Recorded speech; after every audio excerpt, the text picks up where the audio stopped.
ሰላም እንዴት ናችሁ? ይመስገን አለን። ኦኬ እንግዲህ ዛሬ በፓርት ስሪ ከባለፈው የአማርኛ ፊደላትን በእንግሊዝኛ መጻፍ የሚለውን ፓርት ወይም ክፍል ሶስትን ይዘን መጥተናል ማለት ነው። አብራችሁን ቆዩ። ቀጥታ ወደ ዛሬው ትምህርታችን እንግባ። ባለፈው ያቀምነው ከአ ነዋል አ ላይ ነው። ከአ በኋላ የሚመጣው ደግሞ የምታውቁት ፊደል ነው የአማርኛ ፊደል ዘ። ስለዚህ ከዘ ነው ዛሬ የምንጀምረው ማለት ነው። ስለዚህ ዘ፣ ዙ፣ ዚ፣ ዛ፣ ዜ፣ ዝ፣ ዞ አይደል? ዘን የሚተካልን ኮንሶናንት ፊደል ምንድን ነው? ዜድ። ዘን የምተኩል ኮንሶናንት ፊደል ዜድ ነው ማለት። ስለዚህ ዜድ ኮንሶናንቱ በሰባቱም ድምፅ ተመሳሳይ ስለሆነ ዜድ በሰባቱም ላይ ይኖራል ማለት ነው። ዘን ለመጻፍ ግን ዜድ ብቻ አይደለም ድምፁ፣ አናባቢ አጠገቡ ያስፈልገናል። ስለዚህ ዜድ ኢ ይሆናል ማለት ነው። ዜድ ኢ፣ ዘ ብላችሁ ለመጻፍ ዜድ ኢ ትጠቀማላችሁ። ዙን ለመጻፍ ዜድ ከዚያ ዩ፣ አናባቢዋ ዩ ትሆናለች። ዚን ለመጻፍ ዜድ አይ፣ ዛን ለመጻፍ ዜድ ኤ፣ ዜን ለመጻፍ ዜድ ኢ። ዝን ለመጻፍ ወይም ሳድስ ፊደሎች ምን የላቸውም? አናባቢ የላቸውም ብለናል ከዚህ በፊት። ዜድ ብቻ ትሆናለች ማለት ነው። ዞን ለመጻፍ ደግሞ ዜድ ኦ ብለን እንጽፋለን ማለት ነው። ስለዚህ የዘ በዚህ መልክ ይሆናል ማለት ነው። ከዛ በኋላ የሚመጣው ፊደል ምንድነው? ዠ የሚባል ፊደል ዠ፣ ዡ፣ ዢ፣ ዣ፣ ዤ፣ ዢ፣ ዦ አይደል? ስለዚህ እነዚህ ምን ይባላሉ? የዠ ድምጾች ይባላሉ። ዠን ደግሞ ለመጻፍ ልክ እንደ ሸ፣ ልክ እንደ ቸ ሁለት ፊደሎች ወይም ሁለት ኮንሶናንቶች ነው የምንጠቀመው ዠን ለመጻፍ። ዠን ለመጻፍ የምንጠቀምባቸው ኮንሶናንቶች ዜድ እና ኤች ይሆናል ማለት ነው። ዜድ ኤች ይሆናል ማለት ነው። ስለዚህ ዜድ ኤች ኢ ሲሆን ዠ የምትለው ድምፅ ይሰጠናል ማለት ነው። ዜድ ኤች ኢ ዠ። ዡ ለመሆን ዜድ ኤች ዩ፣ ዜድ ኤች ዩ ምን ይሰጠናል ማለት ዡ የምትል ድምፅ ይሰጠናል። ዢ ለመሆን ዜድ ኤች አይ፣ ዜድ ኤች አይ ዢ። ዣ ለመሆን ዜድ ኤች ኤ፣ ዜድ ኤች ኤ። ዤ ለመሆን ዜድ ኤች ኢ። ዢ ለመሆን ወይም ስድስተኛው ፊደል ከሆነ ዜድ ኤች ብቻ። ዦ ዜድ ኤች ኦ፣ ዜድ ኤች ኦ። ስለዚህ ዠን ድምፆች ሲጽፉ ሁለት ኮንሶናንቶችን እንጠቀማለን። ማስታወስ ያለባቸው ሁለቱ ኮንሶናንቶች ምንድነው? ዜድ እና ኤች ናቸው ማለት ነው። ስለዚህ ዜድ ኤች ኢ ዠ፣ ዜድ ኤች ዩ ዡ፣ ዜድ ኤች አይ ዢ፣ ዜድ ኤች ኤ ዣ፣ ዜድ ኤች ኢ ዤ፣ ዜድ ኤች ዥ፣ ዜድ ኤች ኦ ዦ ይሆናል ማለት ነው። ከዠ በኋላ የምናገኘው ፊደል የምታዩት ምን የ ነው። የ፣ ዩ፣ ይ፣ ያ፣ ዬ፣ ይ፣ ዮ። ስለዚህ የድምፆችን ነው። የድምፆችን ደግሞ የሚወክልልን የአማርኛውን የድምፆች የሚወክልልን ኮንሶናንት ፊደል ደግሞ ዋይ ነው ማለት ነው። ዋይ። ስለዚህ የን ለመጻፍ ዋይ ኢ፣ የን ለመጻፍ ዋይ ኢ ታደርጋላችሁ ማለት ነው። ዩን ለመጻፍስ ዋይ ዩ፣ ዋይ ዩ፣ ዩ ለመጻፍ። ይን ለመጻፍ ስትፈልጉ ዋይ አይ፣ ዋይ አይ። ያን ለመጻፍ ዋይ ኤ፣ ዋይ ኤ። ይን ለመጻፍ ዋይ ኢ፣ ይን ለመጻፍ ዋይ፣ ይን ለመጻፍ ዋይ። ዮን ለመጻፍ ዋይ ኦ፣ ዮን ለመጻፍ ዋይ ኦ ይደረጋል ማለት ነው። ስለዚህ የድምፆች የሚወክልልን ኮንሶናንት ፊደላችን ዋይ ነው። ስለዚህ ከዋይ ጋር ዋይ ኢ ስታደርጉት ዩ፣ ዋይ ኤ ብታደርጉት ያን እየጻፋችሁ ነው ማለት ነው። ያ። ዋይ ኦ ስታደርጉት ደግሞ ዮ እየጻፋችሁ ነው። ይህን ለመጻፍ ወይም ስድስተኛ ፊደል ስለሆነች ምን ዋይ ብቻ በቂ ይሆናል ማለት ነው። እንቀጥል። ከየ በኋላ የምናገኘው የአማርኛ ፊደል ደ ነው። እንደምታዩት ደ። ስለዚህ ደ፣ ዱ፣ ዲ፣ ዳ፣ ዴ፣ ድ፣ ዶ። ስለዚህ እነዚህ ምን ይባላሉ? የደ ድምፆች ይባላሉ። የደ ድምፆችን የሚወክልልን ደግሞ የእንግሊዝኛ ኮንሶናንት ፊደላችን ምንድነው? ዲ፣ ሌተር ዲ የሆነ ማለት ነው። ስለዚህ ደን ለመጻፍ ስትፈልጉ ሁሌ ማስታወስ ያለባቸው እንግሊዝኛ ኮንሶናንት ፊደል ምንድነው?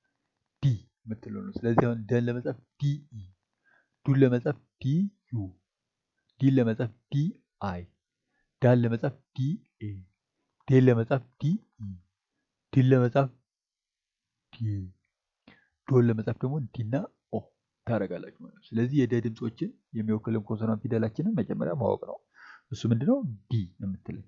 ስለዚህ ዲን ከያዘን በኋላ የመጀመሪያው ላይ ምን እናደርጋለን? ዲ ኢ የምትል ቫውል ወይም አናባቢ እንጨምርላታለን። ደን ድምፅ ለመጻፍ ዲና ኢ አንድ ላይ መምጣት አለ። ዱ ለመሆን ዲና ዩ። ስለዚህ ምንድናቸው እየተቀያየሩ ያሉት ማለት ነው። ኢ ስትሉ እዚህ ጋር ዩ ስትሉ የሚቀያየሩት ማለት ቫወሎቹ ናቸው፣ ወይም የሚያናብቡት አጠገቡ ሆነው ያንን ድምፅ የሚያናብቡት ነው። ምንን እየቀየሩ ያሉት? ፊደሉን ድምፅ እየቀየሩልን ያሉት ማለት ነው። ወደ ዲ አሁን ስትሄዱ ዲዩ ዱ ነዋል። ዲ አይ ይሆናል። ዲ ለማለት ዲ አይ፣ ዳ ለመሆን ዲ ኤ፣ ዴ ለመሆን ዲ ኢ፣ ዲ ለመሆን ዲ ብቻ፣ ዶ ለመሆን ደግሞ ዲ ኦ ይሆናል ማለት ነው። ኦኬ እንቀጥል። ከዛ በፊት ግን ማንኛውም አዲስ ተማሪዎች ቻናላችንን ሰብስክራይብ እያደረጋችሁ እንዲሁም ቪዲዮአችንን ከወደዳችሁት እና ለብዙ ሰው እንዲደርስ ቪዲዮአችንን ላይክ፣ ኮሜንት እና ሼር በማድረግ ይተባበሩ። እናመሰግናለን። ቀጥታ ወደ ኔክስት እንሄዳለን። ከደ በኋላም እንግዲህ የምናገኘው የአማርኛ ፊደላችን እንደምታዩ ጀ የምትለው ድምፅ ነች። ስለዚህ ጀን እናገኛለን ማለት ነው። ጀ። ስለዚህ ጀን ካገኘን በኋላ ጀ እናነባለን። ጀ፣ ጁ፣ ጂ፣ ጃ፣ ጄ፣ ጂ፣ ጆ። እነዚህ የጀ ድምፆች ወይም የጀ ቤተሰብ አባላት ይባላሉ። ስለዚህ ጀን ነው ማለት ነው። ስለዚህ ጀን ለመጻፍ የሚወክለው የእንግሊዝኛ ኮንሶናንት ጄ የምንለው ፊደል ጄ። ስለዚህ ጄ ኢ ከሆነ ጀ፣ ጄ ዩ ጁ፣ ጄ አይ ጂ። ጃን ለመጻፍ ጄ እና ኤ፣ ጄን ለመጻፍ ጄ ኢ፣ ጂን ለመጻፍ ጂ፣ ጆን ለመጻፍ ደግሞ ጄ ኦ፣ ጄ ኦ ይሆናል ማለት ነው።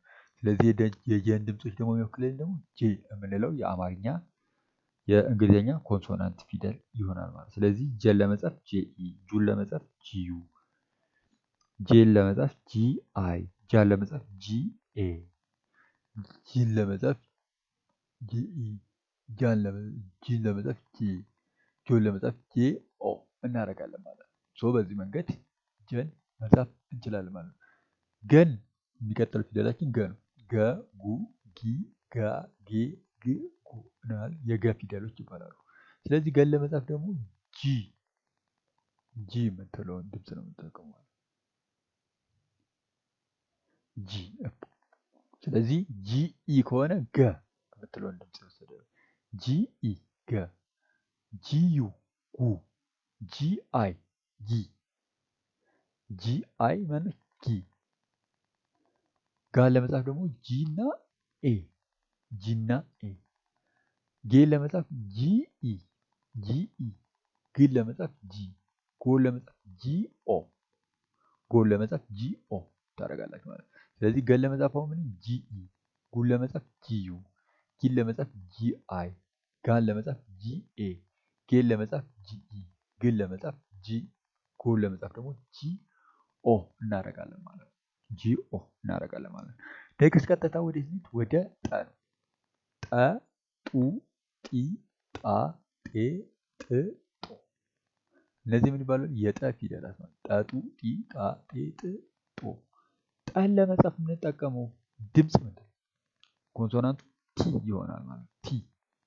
ስለዚህ ቲ ኢ ከሆነ ጠ፣ ቲ ኢ ጠ፣ ቲ ዩ ከሆነ ደግሞ ጡ እያላችሁ ነው ማለት ነው። ቲ ዩ ከሆነ ደግሞ ጡ።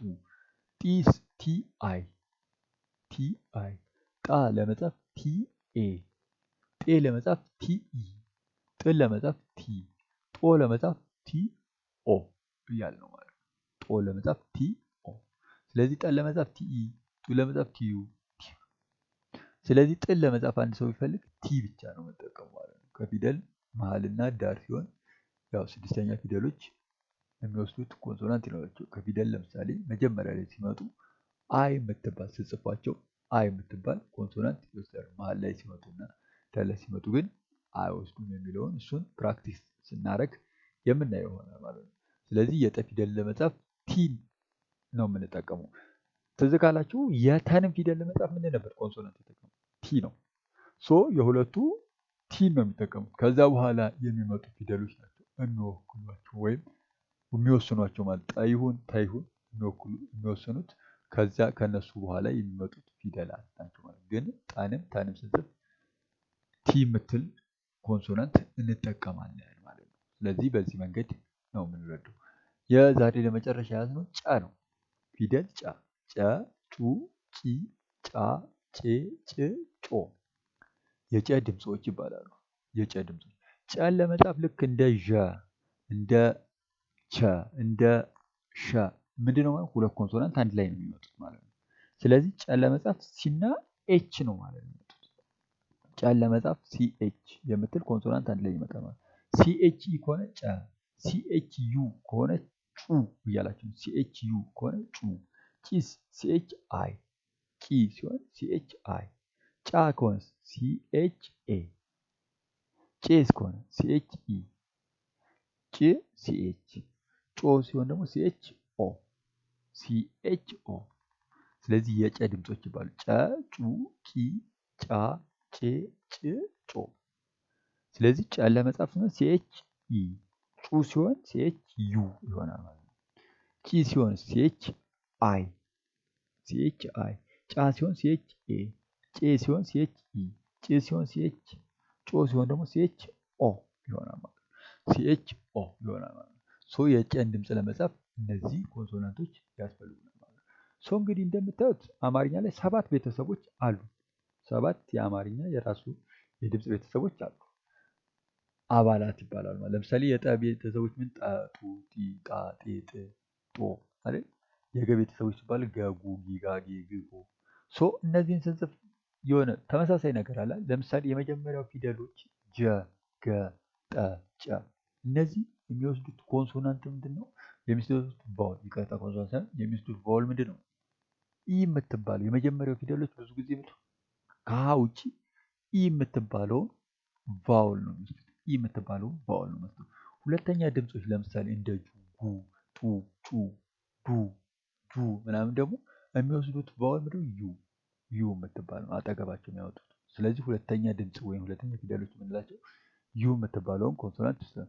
ሶስተኛ ፊደሎች እንደ ጂ፣ እንደ ጊ፣ እንደ ጢ፣ እንደ ጪ አይ የምትባለው ቫውል ነች ማለት ነው። ሶስተኛ ላይ እንደምታዩት አይ የምትባለው ለምሳሌ ጂ ለመጻፍ ጂ አይ፣ ጊ ለመጻፍ ጂ ኤ፣ ጂ አይ፣ ጢ ለመጻፍ ቲ አይ፣ ጪን ለመጻፍ ሲ ኤች አይ። ስለዚህ እነዚህ ይሆናሉ ማለት ነው። ስለዚህ አይ ቫውልን ይወስዳሉ ሶስተኛ ድምጸቶች ማለት ነው። አራተኛ ድምጸቶች ላይ ልክ እንደ ጃ፣ እንደ ጋ፣ እንደ ጣ፣ እንደ ጫ ያሉት ደግሞ አራተኛ ድምጸቶች ይባላሉ።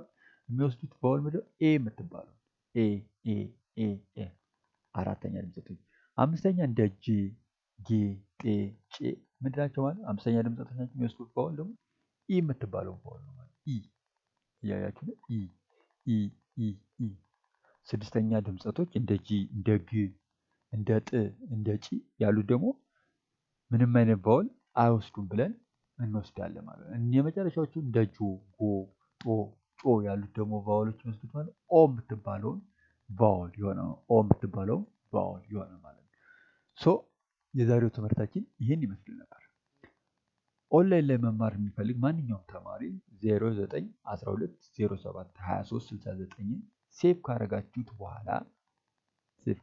በኋላ ስልካችንን ይዛችሁ ቴሌግራም ላይ፣ ዋትሳፕ ላይ፣ ኢሞ ላይ ቢያናግሩን ምላሽ የምንሰጥ ይሆናል ማለት ስለ አዲሱ ትምህርታችን ኦንላይን ላይ እየመዘገብን ስለሆነ ምላሽ የምንሰጥ ይሆናል ማለት ነው። እንዲሁም አዲስ ከሆናችሁ ቻናላችን ሰብስክራይብ ያደረጋችሁ ላይክ፣ ሼር፣ ኮሜንት እንዳይረሳ እንላለን።